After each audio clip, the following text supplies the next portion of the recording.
fiery horse with the speed of light, a cloud of dust, and a hearty hi-yo Silver, the Lone Ranger.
With his faithful Indian companion, Tonto, the masked rider of the plains fought crime and criminals throughout the early western United States.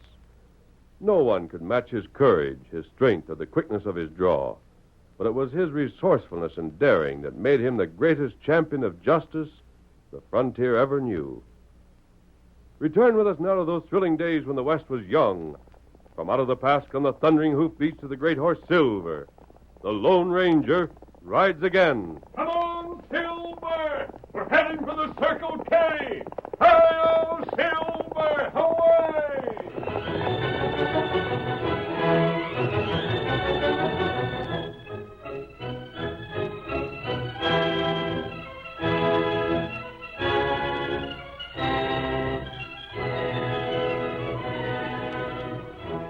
Two young men, concealed from the main buildings of the Circle K Ranch by a deserted bunkhouse, fought toe-to-toe. Desperation and bitter hatred could be seen in their faces. Each was badly marked. Each was close to the borderline of exhaustion, but neither would quit. Finally, the younger of the two, thrown off his balance by a blow that missed its target, clutched at his opponent and both went tumbling to the ground. A quick move, and the holster of the younger was empty. The elder, on one knee, aimed at the boy with his own weapon. My gun! You grabbed my gun! I'm going to finish. No, Mort. You fool! I've hated you. I've hated you for as long as I can remember. You've always stood in my way. Now it's your finish. You're finished, blast you. Murdering skunk. Take my hand. Who did it? Pick up that gun before it grabs it again. Close it. Oh, Scout. Masked. A redskin. Mort isn't hurt. Watch out for him. You're dirty. On your feet, Mort. Let me go. You should be horsewhipped. Where'd you fellas come from? Tonto and I watched the whole thing from behind those trees. As long as it remained a fair fight, we didn't intend to interfere. But when Mort tried to turn it into murder, it was time to take a hand. He'd have killed me, all right. He's always wanted to. And someday I will. Someday I'll fix you for good. Then it'll be by sneaking up behind my back. Hey, hold still. Let go, I tell you. Let go. Let me get my hands on him. You'll do nothing. Watch out. Hickman's paw and Ma. What's going on back here? Bill, Mort, you've been fighting again. Come on, Tonto. Get him up, Scout. Come on, Silver. Come on. Hey, wait. Who are them fellas? Crooks. What are they doing here? Pa, they were aside when he tried to shoot me. What? Look there on the ground. I reckon you know Bill's gun when you see it. He was going to drill me. That's a doggone lie. You grabbed my ship. Quiet. Oh, my, you two poor boys are a sight. Let me get some warm water. Sarah, that can wait. But these There's poor something boys... more important to settle first. Bill, I reckon it's just about finishes things. Oh, but Don't interrupt when I'm talking. I had hoped you'd straighten up. Try to be big enough to forget being jealous of Mort. Well, you've proved you won't. Because you're my real son, and Mort's just adopted, you've counted on Own your ma and me to back you up when you pick fights with him. We tried never to favor one over the other. You wouldn't have it that way. You've acted like you wanted to drive Mort clean off the place. That ain't so. So from now on, you ain't no son of mine at all. You can pack up and get. Jed, no. You don't know what you're saying. Don't meddle, Sarah. I never picked the fights. It was Mort. I was never jealous of him a day in my life. It was always him that's been jealous of me. He's been scared that because he's adopted, he won't get his full share of the range. Silence. I won't keep still. It's Mort's scheming that done this. I've never liked him, but I've never been afraid to say so neither. But Mort, he's hung around you and Ma, all mealy-mouthed, telling you all the time how he'd like to be friends with me.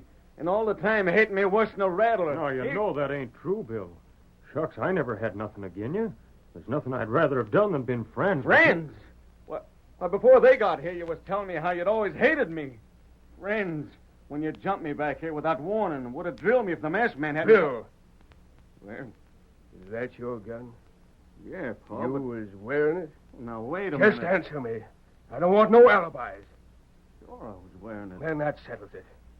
Get your duds and go. Very well. Jed, it's Bill you're saying this to. It's our boy. Jed, you can't Come on, do... Sarah. Oh. There's nothing more needs to be said. So you got your way at last. You made your scheming work. You heard what your pa said. Pack and get. I'm going so far I'll never hear the Circle K again. But the country ain't so big that maybe someday our trails won't cross. And when they do, Mort, watch out.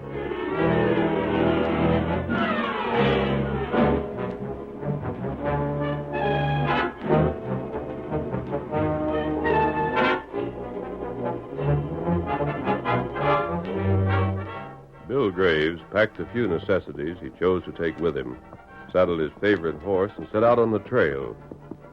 He had traveled only a few miles, however, when... Hello, Bill. What? Oh, it's a masked man again. Oh, boy. Whoa. Tonto. Oh. What are you When we fellas- rode away, Bill, we didn't ride out of view, and it was pretty obvious what was happening. Your father blamed you for that fight, didn't he? It ain't the half of it. Told me to get out besides. Yes? So, well, I'm getting. I see. Where do you plan to go? I don't know. Don't matter much. Up north, maybe. Wyoming. Somewhere's up that way. Don't be a fool. Huh? Don't go where your parents can't get in touch with you again. Oh, I figure to write Ma occasional, but, Pa's done with me. I reckon he won't care much where I go. Bill, I think I understand the situation better than you do. You see, Tonto and I have been in this section for some time. We've heard the talk. Well, there's been talking of. Yes, but the people hereabouts are on your side. Not many of them have much use for Mort. They've had him sized up for quite a while. Funny Pa couldn't see what was plain to everybody else then. It's natural that he wouldn't. Mort always took care to be on his good behavior in the presence of your folks. Don't make the mistake of condemning your father for his mistake. But he never did care for me. It was always Mort he listened to whenever we had an argument. It was always Mort's side of the story he believed. Anything I said, he just passed over. Which would prove to you, before anything else, that your father thought more of you.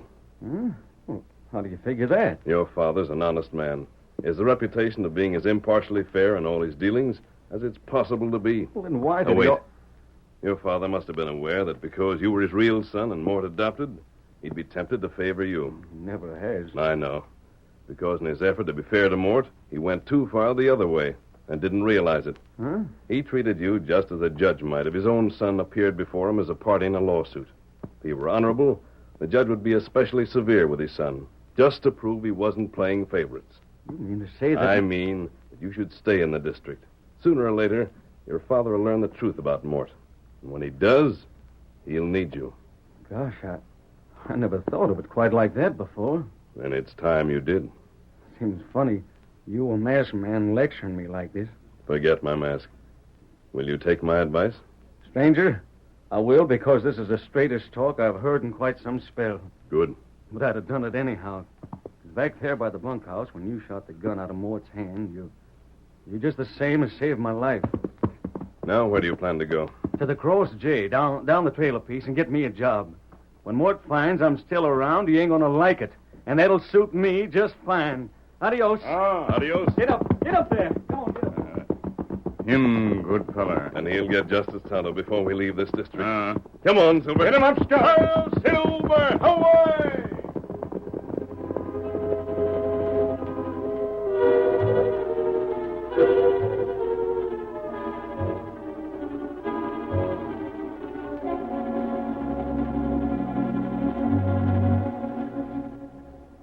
On the evening of the following day, just outside the Circle K ranch house, It looks like they're just about finished. Stand back, you fool. You want them to see you through the window? They can't see out easy. Just the same, I don't want Judd to guess I was prying. Uh-huh. I think Judd's calling the sheriff. He's making motions like it. Well, what do you... Likely means they've got to have witnesses. Brazos, get over by the porch. You're going to be one of them, and you're going to find out what's in that will.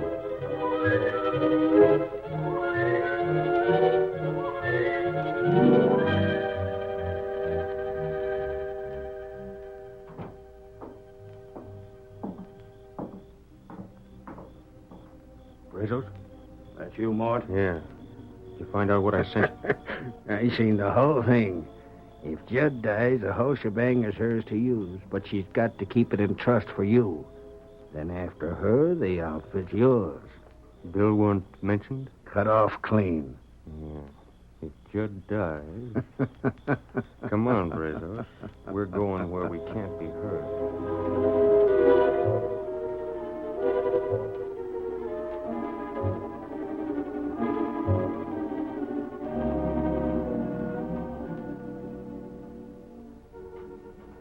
the next morning...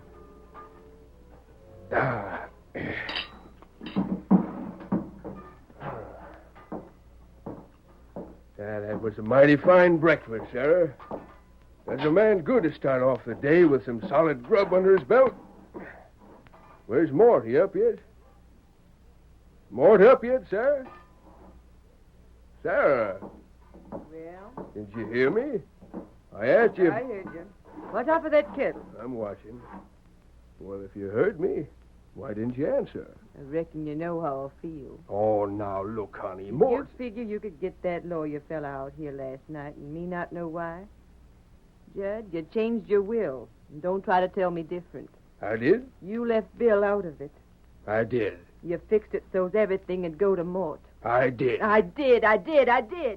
You're talking just like a parrot. Judd, how can you stand there and admit you done such a thing to your own son and never have the grace to blush for it? We won't discuss it. No, you won't discuss it because you know full well you're in the wrong. Oh, Judd. Judd, you're as blind as a newborn calf. You're just like me. You think as much of Bill as I do, only you've made up your mind to be stubborn and you won't change it. Yeah. If you're going to carry on like this, I'll have to tell you never to mention Bill's name in this house. When Mort gets up, tell him I want him just as soon as he's had his breakfast. Judd, wait. Oh, Judd, you don't know what you're doing. Oh. Morning. That Judd just went out? It was. Sit down and eat. Your place all laid out for you. When you finish, Judd wants you. Yeah? What for? To help him fix the windmill, I suppose. You heard him say last night there was some work to be done on it. Oh, yeah. I forgot. Want coffee? Mm-hmm. Hold out your cup. Sure. That'll be enough, thanks. What's up? Well, I don't know. The men are all running for the windmill. I can't see. It's Judd. Something's happened to Judd. What? Judd! Judd! He's just laying there. He's mighty bad hurt. I let him through. Step back. Don't crowd too close. Somebody do something. What happened? What happened? Ma'am, I don't readily know. Dusty there seen it. Judd was near the top of the windmill, and all of a sudden he fell. One of the rungs must have let loose. No. Oh, Judd. Judd!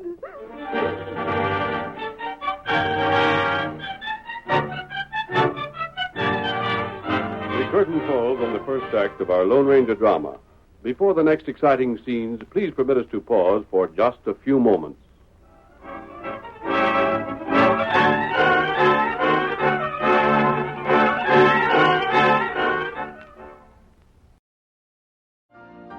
You've been listening to the OTR Gold Network.